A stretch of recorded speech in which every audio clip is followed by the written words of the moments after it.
What's up, folks? Thanks for joining the PR Bunker podcast.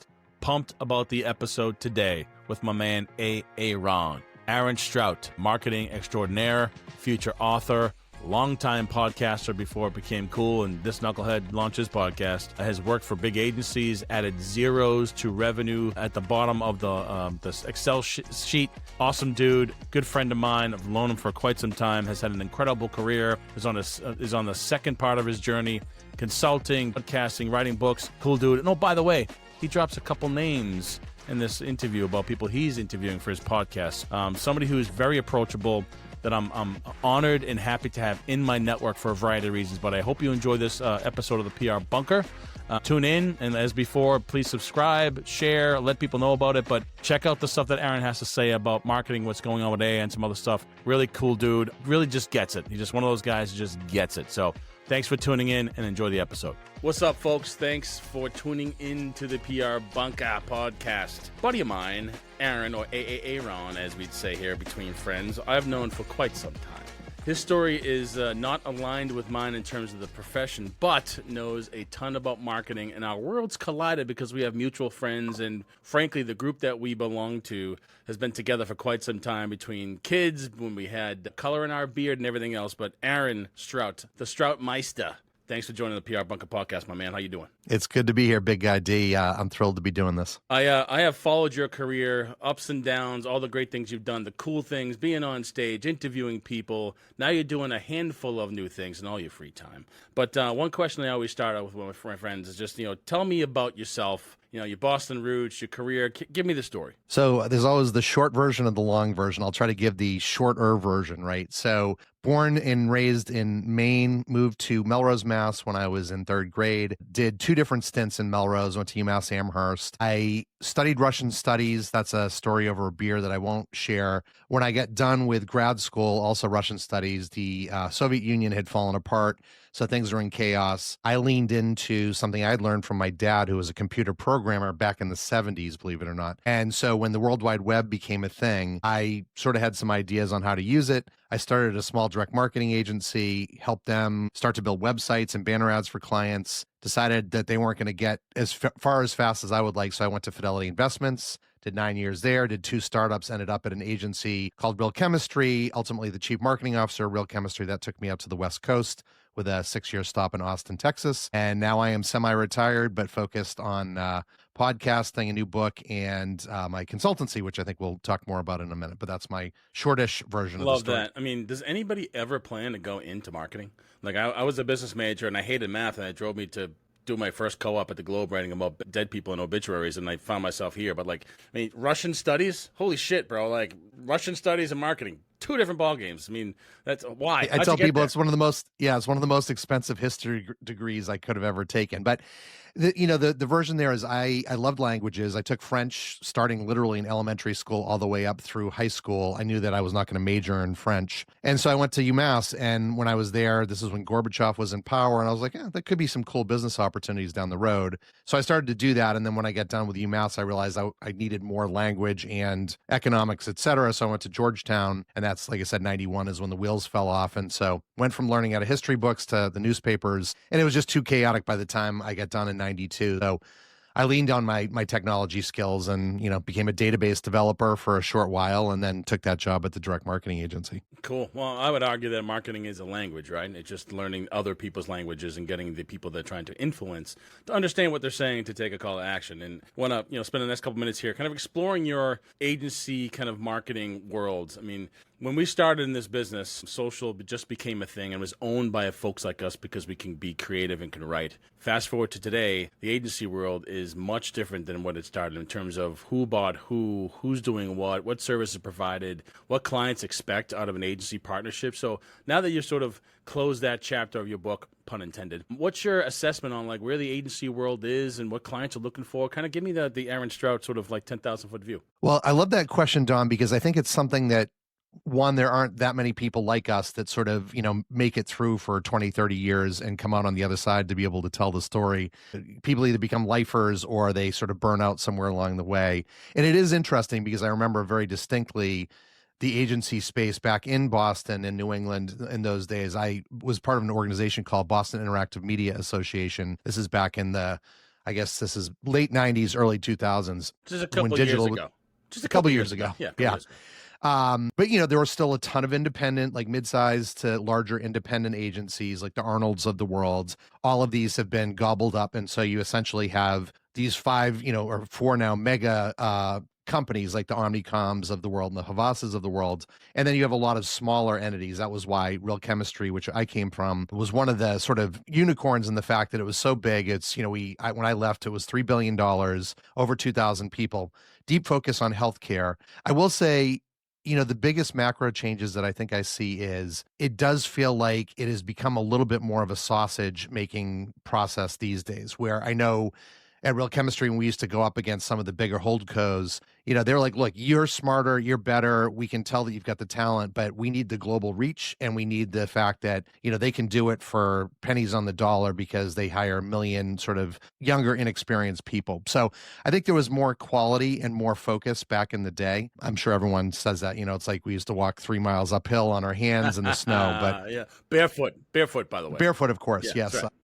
So I think the macro takeaway is it is changed. The holdcos have changed a lot of things. There's still a lot of good that exists out there. Obviously, there is a profound occurrence that's happening right now with generative AI. I have thoughts on that, but it is interesting to see how that's going to impact the space over the next 3 to 5 years. 1,000%. I mean, I think to your point, back in the days, writing press releases, writing content, full content streams for websites, or just even copy for advertising was all done through this. Now we have these tools that can get us to that point pretty quickly, but I still feel like there's some humanality that needs to live in the content space. So now that you landed there, I'd love to get your talk, your kind of POV on it, because I feel like AI is not this thing that we hide anymore. I'm overtly talking about it with my clients and how I'm using it. In fact, training them how to, train the systems to do things a little more quick, faster. What's your POV on how AI is impacting, will impact, and where potentially it could be going for the marketing space? Well, I think you and I are very much aligned. I'm a big believer in the fact that a friend of mine made the analogy that this is a little bit like when Photoshop became a thing. Photoshop didn't stop people from being creative. It did not stop people from designing and creating, but it gave them tools that they could automate a lot of the rote things that weren't that exciting to do and get to the end result faster, which allowed you to maybe give the client several different options or allowed you to get more detail. And so I do love it as like this scaffolding tool. So whether you're creating outlines or you're using it to do research, I think it can come up like I with my podcast, which we'll talk about, we both use Riverside. I love the fact that it auto-generates the show notes for you, right? That's one of those dumb things that it wasn't hard for me to write, but it would take probably half hour, 45 minutes. And by the way, I'd miss things. And with the show notes, it's like, oh, okay, this is exactly what I need at the end. So I think to your answer of how is this going to impact the space from a visual perspective in particular, like video and, just overall graphic design, it's going to have a profound impact. And I think you and I saw this with the group that shares, within our friendly confines. There was a ad that was done strictly through AI for Liquid Death. And it was amazing. I mean, and if you haven't seen this, like maybe we could throw a link to it in the show or just go out and Google it. But the creativity is amazing. And I think we're going to see more and more of that. And so, it's a brave new world for sure. I agree. I sort of equate it to like the Industrial Revolution, but impacting the marketing area where we're still doing the thing. We're creating content, we're creating visual experiences, getting a brand mission, whatever your client happens to be, to engage with an audience or audiences and getting them to take an action. Enroll, buy, approve, right? There's still some old school things that work, like door knocking with grassroots campaigns, but ultimately AI, in terms of the creative language, the word, the visualization, is only going to help us, spend more time in the creative vision and the strategy and building some of those bigger thoughts within the campaign. And it's only going to get better, faster, and quicker, which is good stuff. So, I love where I kind of landed for a title for this podcast, because most people say, what the hell are we talking about, a wolf and a podcast? And you've alluded to it a couple of times. But for your edification, our audience here, I have a white German Shepherd. Her name is Daisy. She's about 100 pounds. Aaron was the first one in our group to call her the white wolf. So anytime I reference my dog, I call her the white wolf. But there's a tie to the term wolf in terms of one of your next multiple things. So I'm going to open that door and let you walk through that, my friend, and tell us about your wolf. Yeah. So I will say I have this odd fascination with wolves. I think they're beautiful creatures, and anyone that has studied anything about them knows, like, what an input, how symbolic they've been over thousands of years. And so when I saw Don's white wolf, I was like, that's a wolf. And so Daisy's one of my favorites. Because of the fact that I do love wolves, and as Don nodded to up front, my friends call me AA or Aaron from the Key and Peele skit. 2 or 3 years ago, I had this odd epiphany that for one of my fantasy football leagues, I was going to create a team called the East Bay Aardwolves, because I live in the East Bay of California, near San Francisco. And so as I was thinking about my post-life from Real Chemistry, I wanted to do something that was unique, right? This is what marketers think about is, can I own the URL, which I haven't bought yet, but I have some that are on hold. And then, can I own the space from an SEO perspective? And I want to stand out. And, we're storytellers, both as PR and marketing people. And so can I have a backstory where someone says, oh, what does Aardwolf mean? And, I can say, well, this is what the backstory is. It's part me. It's part my fascination with wolves. And about it is a marketing consultancy helping companies tap the 30 years of expertise that I have in terms of setting things up so that they may not be able to or want to afford me, but if they could get a part of my brain, like if they get a part of your brain, Don, from everything you've accomplished, that could be a huge win for them, right? Because we can come in, give them the plan, send them on their way, and then they can hire, cheaper resources to go and execute on those plans.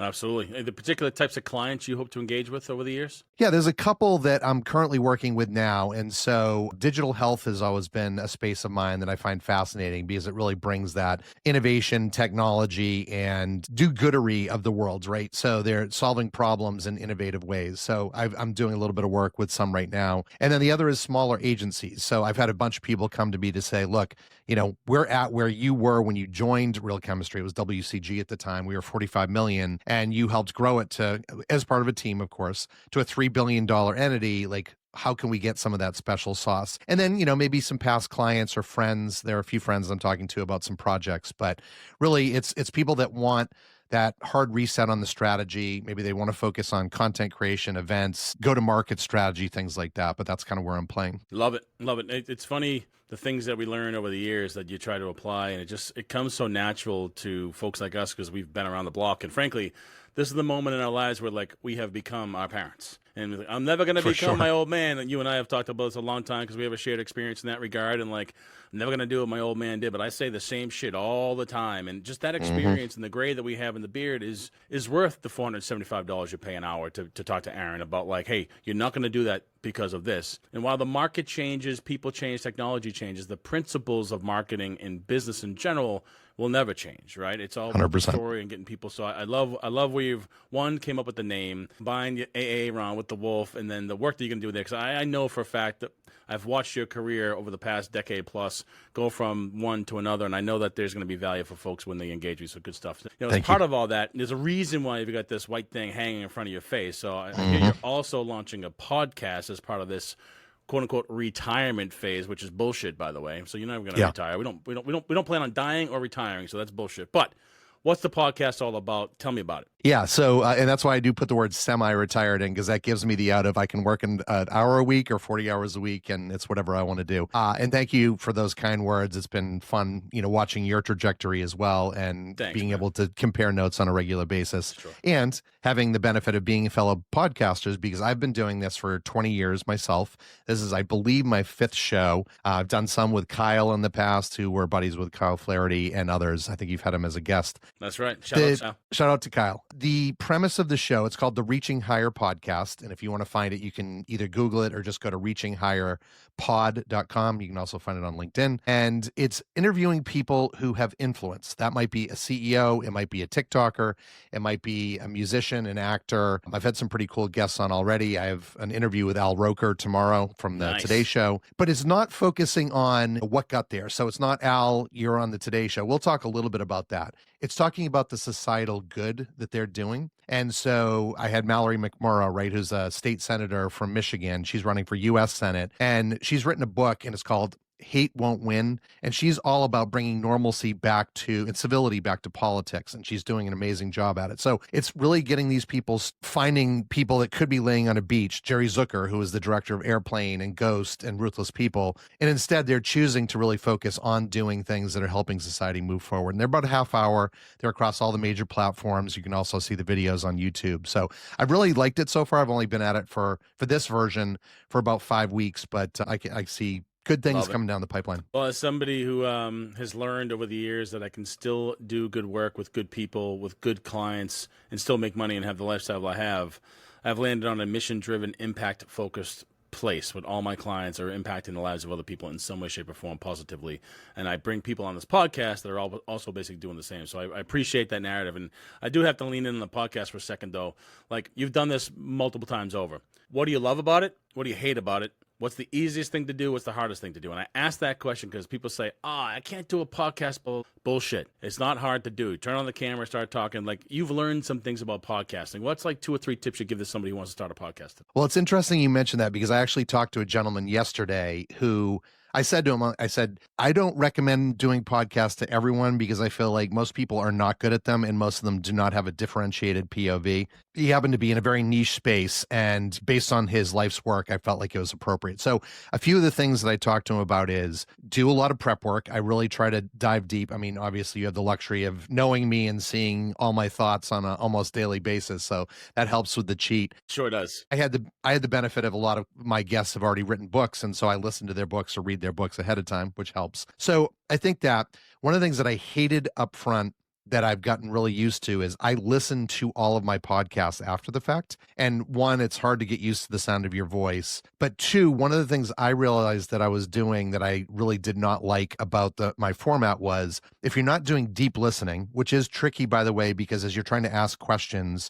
you want to make sure you get the question right, especially if you've done your research. You want to give a meaningful response to your guest, right? When they say something, they bare their soul. You don't want to just say, hey, that's great, thanks, and then move on to the next one, right? So the other thing that I have found is if you do your deep research, you try to find out some unusual nuggets about them, put them into questions. Obviously, again, this one is we know each other, so it's easy peasy. We did a little bit of a prep ahead of time, but I will send over questions in advance. And especially when you do have some heavy hitters who do have PR teams, you want to make sure there are no surprises. And you'd be surprised because sometimes you'll go and look on their website or their LinkedIn profile, or you'll read an article and they're either outdated or factually incorrect. So it's always nice to catch those ahead of time and not have to say, well, I got this off your website, and so you might want to go and fix your website. Yeah, so I think those are a few of the things. I'm going to turn it on you and say, what do you like and what do you hate about doing podcasting? Yeah. One, I treat it like I'm networking with people. And I just love, walking into the room and just meeting new faces, having conversations and learning, honestly. It's every time I do one of these, even for somebody like you that I've known for quite some time, I'm always picking up little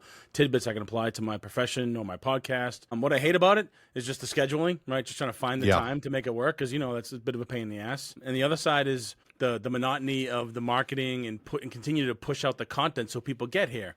But the reward is meeting new people, learning some things, and I'll get traffic and potentially some business from time to time just by association with people. So I know that the reward is bigger than the work that goes into it, but it becomes like riding a bike. You do a few of these, get a bit of a process, write it down, and you make it work for yourself. And outside of that, it's great to have tools like Riverside and others that just make it so much easier, even on the production side. It just cuts out the ums and ahs and everything else. What it can't do is fix the ahs, like my park my car and have it yad.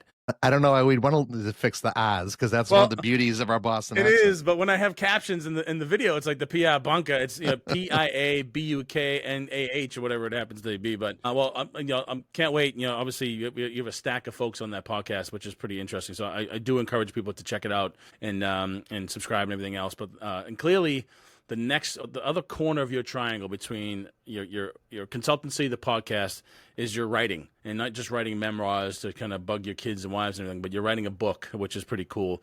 That's on my bucket list to write a book at some point about my old man, the clock, and that whole thing, which is a whole other sidebar for a different day. But you're writing a book. What's it about? What can we learn? When can we expect it? Yeah, so we're at the very beginning process, so I don't even have a working title, but should hopefully in the next week or two have something. And really, you mentioned like the triangle, so I like that analog, and I'm going to use that. So there's the fact that we talked a little bit about this. It's growing up in digital and then social, mobile. Now we're living through AI. So what are the experiences? What's the good that you can take from the new while keeping grounded in the old, right? Because that's one of the things is I think you have two types of people in this world, just to be black and white. There are gray areas. They either like flashy new object and that's all they want to do, or they're stuck in their ways and it's like, get off my lawn. I don't want to know about this TikTok thing. So I'm trying to take the best of the both worlds. I have been a power networker, not unlike yourself. I've had the opportunity to meet amazing people like Jimmy Wales, who created Wikipedia, Craig Newmark, who created Craigslist, Katie Couric, who I get to interview from the news, Al Roker, I mentioned, Chefadon Sanchez, and others.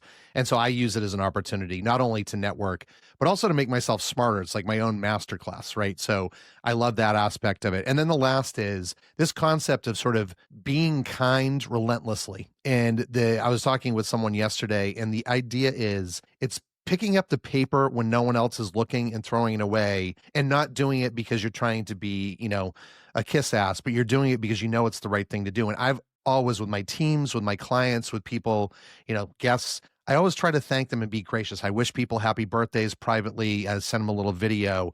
And I do see that goes a long way in building deep relationships with people. So I guess that's tied into the networking piece. So it's a little bit of my story arc, what I've learned. And then the last piece, which really is that third piece, is the success of Real Chemistry, taking them from a $47 million company to a $3.1 billion soft exit, and really growing all the services and making them one of the largest independent healthcare agencies, advertising healthcare agencies in the country. And there's a lot of pride with that. And again, I did not do that by myself, but I would say I was one of maybe a dozen people that had a disproportionately large role in helping get to that place. Love that.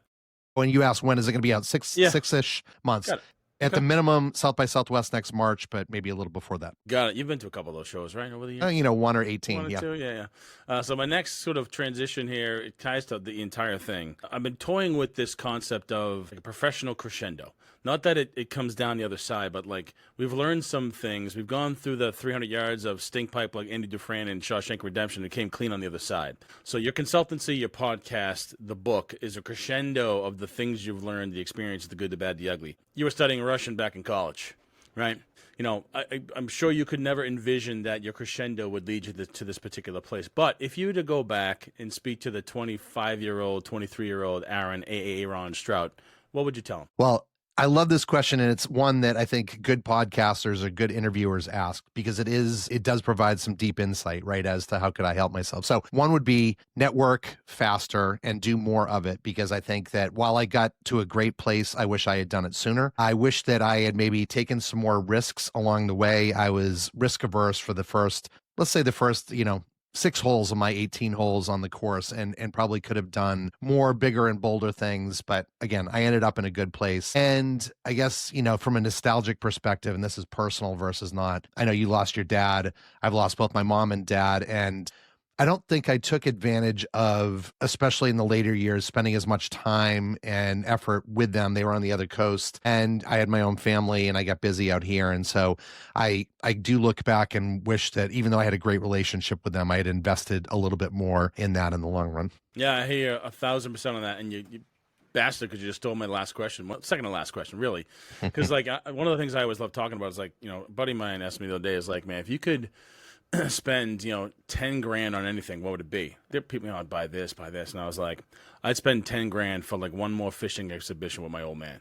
And it stopped the room. Just like stopped the room. And I was being legit. Like, my father would wake us up at 5 in the morning. I'd be fucking pissed. We'd go to the store, get a couple subs, and I'd be eating an Italian sub at 8:30 in the morning on Concord Pond, trying to fish for bass. Like, loved it, hated it, but I realized for him years later, like, that was it for him, right? And now that my kids are older, 21 and 18, going off to college, there's a reason why I drive my oldest to MGH every single day when she has to go to work. And you try to get that time. And I absolutely agree. So my question back to you, and if you could spend 10 grand, clearly it's going to be something with your parents. What kind of experience would you create for the two of them, or you and your dad, or you and your mom? What would that look like? Well, I'm going to diverge a little bit, because that's an easy one, and for all the reasons that you just mentioned. All right. And it's funny, my mom in particular was extremely frugal, and so it was a little bit of like pearls before, or she'd tell you to save it. Keep the money. She'd tell me to save it. So what I did do, and I actually do not regret it, it wasn't quite 10 grand, but we're both Patriots fans. You can see my wicked big Pats fan up on my thing, is I took my son to the 2018 Super Bowl. It played in 2019 in Atlanta. It was the one that they beat the Rams in for the second time. And what I will tell you to this day, my son's now 23. He lives in LA. I live up in the Bay Area, is both of us will say it is one of the top 5 things that we've ever done in our life. And we actually went with also friend Jamie Punishell and his dad. And it was just such a special time together. And given the fact that hopefully it's not their last Super Bowl ever, but we knew it might be the last one in a while. that was worth every single penny that I spent on that trip. Love that. 1,000% double down on it. Now that you open the door to the Patriots, I mean, there's a lot of, Celtics are doing what they're doing. We won't even talk about the Bruins. The Red Sox are actually making some noise, actually playing pretty well recently, but there's a little bubbling in the water around Patriots Nation this year with Mr. Vrabel coming in and some changes. I mean, I need your hot take. What are the Pats going to do this year? Well, I think my hot take was probably better whenever it was 4 or 5 months ago, when I loved the hiring of Mike Vrabel. And I actually even loved the fact that they brought Josh back, McDaniels, their offensive coordinator. So look, I'm probably a more than a glass half full kind of guy. I do think Drake May is going to be amazing. I feel like we finally have the semblance of a line. I feel like we finally have the semblance of a wide receiver core. I love the signing of or the drafting of Travion Henderson. I think he's going to be a true difference maker at running back.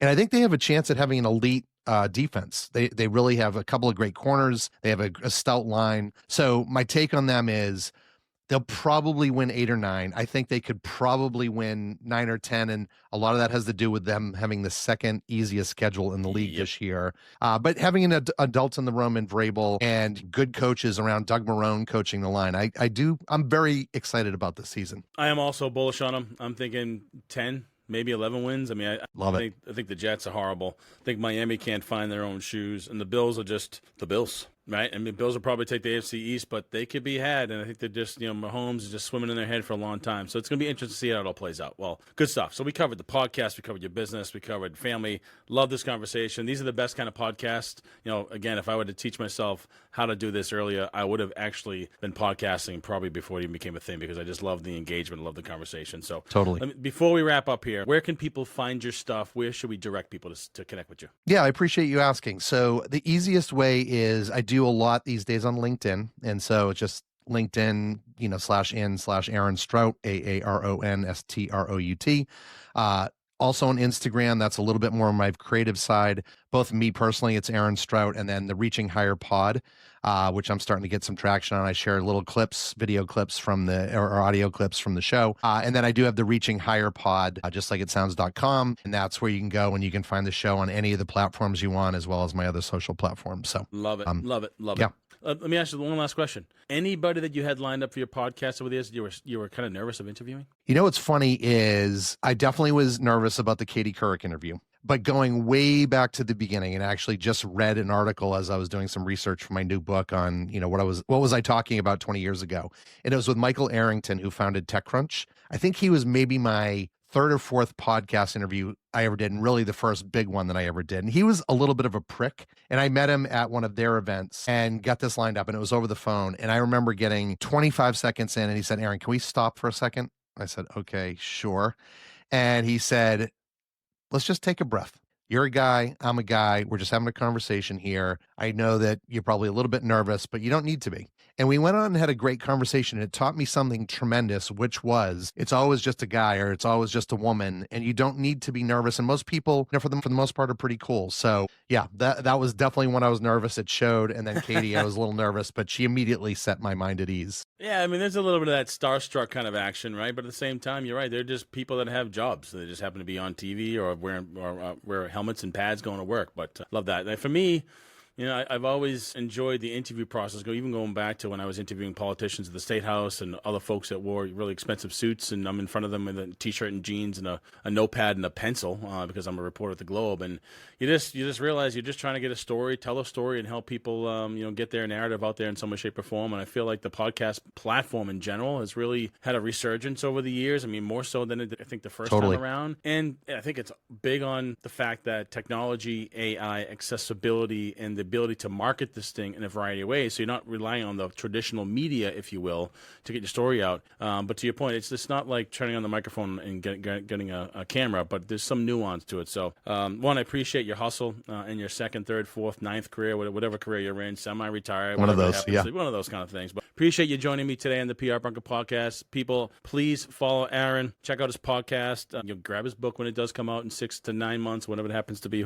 It's going to rock on the New York Times bestseller list or something like that. You can retire again, man. All good stuff. Appreciate you being here. Thanks, Don. I appreciate being here as well. All right. Hey, thanks for tuning in to the PR Bunker Podcast. I can't thank you enough for listening, sharing, and commenting, and doing the thing. And slowly but surely, we're getting there, and we're getting more listeners and viewers to this podcast, which I absolutely love. Aaron was fantastic. I could talk to him all day long, and unfortunately, I go about 20 to 30 minutes, but Aaron and I could probably have talked for about 3 hours. Incredible things that he's working on, wonderful stuff around his podcast, the book, Katie Couric and other folks that he's going to be interviewing on his podcast. I absolutely suggest that you subscribe to that podcast. One, because it's a quick listen, it's good content, and Aaron's just a great guy. I feel compelled to just promote him as much as I possibly can, because he's somebody who's I've followed all along in my career, and he and I have been really good buds in a variety of ways. And I would highly recommend you engage with Aaron in some way, shape, or form, especially if you're a business that needs some consulting and some help. Aaron's quite the guy. Great experience in this space. Somebody who I trust that's in part of sort of my inner circle of my network. So thank you again for tuning in to the PR Bunker Podcast. Please don't forget to subscribe. Tell people. If you have a client or you want to be on the PR Bunker Podcast, talk about marketing communications or whatever the hell you want to chop it up, I'm here. Hit me at don@prbunker.com. And oh, by the way, I just relaunched my website. Check it out, prbunker.com. Whole new design. Got a nice little unique logo that aligns with the vibe I got going on here. Very black and white. And that's not a joke. It's literally black and white. But I'd love to get some feedback on it. But thanks again for joining the PR Bunker Podcast. And I'll see you on the other side.